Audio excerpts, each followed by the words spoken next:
क्या मशीनें सोच सकती हैं? ये एक ऐसा सवाल है जो न जाने कब से इंसान के जहन में है। तो आज हम इसी ख्वाब की कहानी को समझने की कोशिश कर रहे हैं। मस्नूई ज़हानत का सफ़र, एक ऐसे कदीम तसव्वुर से लेकर एक ऐसी हकीकत तक जो आज हमारी दुनिया को, हमारी सोच को, हर चीज़ को बदल रही है। जो चीज़ कभी सिर्फ पुरानी कहानियों और साइंस फिक्शन फिल्मों में नजर आती थी, वो आज हमारी मईशत, हमारे मुआशरे, यहाँ तक के इंसान होने के मतलब तक को नई शक्ल दे रही है। तो ये सिर्फ टेक्नोलॉजी की बात नहीं रही, ये तो अब हमारी अपनी पहचान का सवाल बनती जा रही है। तो चलिए इस कहानी की बिल्कुल शुरुआत में चलते हैं। देखते हैं कि आखिर ये सब शुरू कैसे हुआ। वो कौन से ख्यालात थे, कौन लोग थे जिन्होंने इस नाकाबिल यकीन सफर की बुनियाद रखी। साल था 1950। एक बरतानवी रियाजीदान एलन ट्यूरिंग ने एक बहुत ही सादा लेकिन गहरा सवाल पूछा। क्या मशीनें सोच सकती हैं?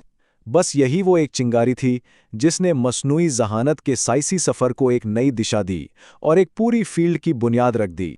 तो आखिर ये मस्नूई ज़हानत यानी एआई है क्या चीज़? आसान लफ्ज़ों में ये कंप्यूटर साइंस की वो शाख है जिसका मकसद ऐसी मशीनें बनाना है जो वो काम कर सकें जिनके लिए आम तौर पर इंसानी ज़हानत की ज़रूरत पड़ती है। वैसे इसका नाम बाकायदा तौर पर 1956 में डार्टमाउथ कॉन्फ्रेंस में जॉन मैककार्थी ने रखा था और यहीं से इसका एक साइंसी शोबे के तौर पर आगाज़ हुआ।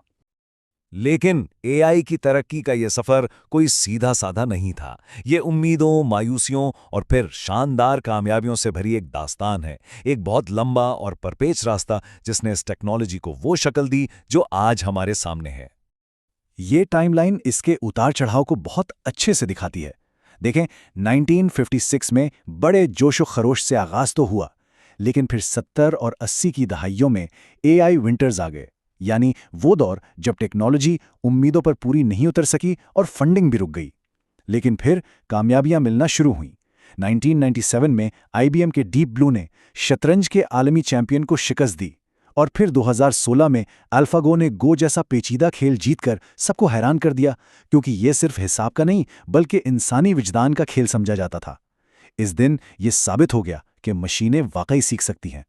तो सवाल यह है कि ये सब मुमकिन कैसे हुआ? असल इनकलाब आया मशीन लर्निंग से। ये एक नया तरीका था जिसमें कंप्यूटर को सिर्फ हिदायत नहीं दी जाती, बल्कि इसे बहुत बड़े डेटा से खुद सीखने का मौका दिया जाता है। और ये सब मुमकिन हुआ न्यूरल नेटवर्क्स की वजह से, जो इंसानी दिमाग की साख से मुतासिर होकर बनाए गए हैं। बस यहीं से एआई के जदीद दौर का असल आगाज़ हुआ। अच्छा, अब माजी से निकलकर ज़रा हाल की बात करते हैं। देखते हैं कि कैसे मसनूई ज़हानत अब सिर्फ एक ख्याल नहीं रही, बल्कि हमारी रोज़मर्रा ज़िंदगी का एक अहम और अमली हिस्सा बन चुकी है। आज एआई हर शोबे में एक इनकलाब ला रही है। सेहत के शोबे में ये डॉक्टरों को बीमारियों की तशखीस में मदद दे रही है। सड़कों पर खुद चलने वाली गाड़ियां एक हकीकत बन रही हैं। मालियाती दुनिया में ये फ्रॉड पकड़ने में मदद करती है और तालीम के मैदान में हर तालिब इल्म के लिए सीखने के नए दरवाजे खोल रही है। और ये सिर्फ उन बड़ी बड़ी सनतों तक महदूद नहीं है। जब हम कोई फिल्म देखते हैं, ऑनलाइन शॉपिंग करते हैं या कोई नया गाना सुनते हैं, तो उसके पीछे जो सिस्टम हमें तजावीज़ दे रहा होता है वो भी एआई ही है। सच तो यह है कि ये हमारी ज़िंदगी में इतनी गहराई तक शामिल हो चुकी है कि अक्सर हमें इसका एहसास तक नहीं होता। और अब हम दाखिल हो चुके हैं जनरेटिव एआई के दौर में। ये एआई की एक बिल्कुल नई किस्म है जो सिर्फ डेटा को समझती नहीं बल्कि उससे सीखकर कुछ नया, कुछ ओरिजिनल बना सकती है, चाहे वो कोई मजमून हो, कोई तस्वीर हो या फिर कंप्यूटर का कोड।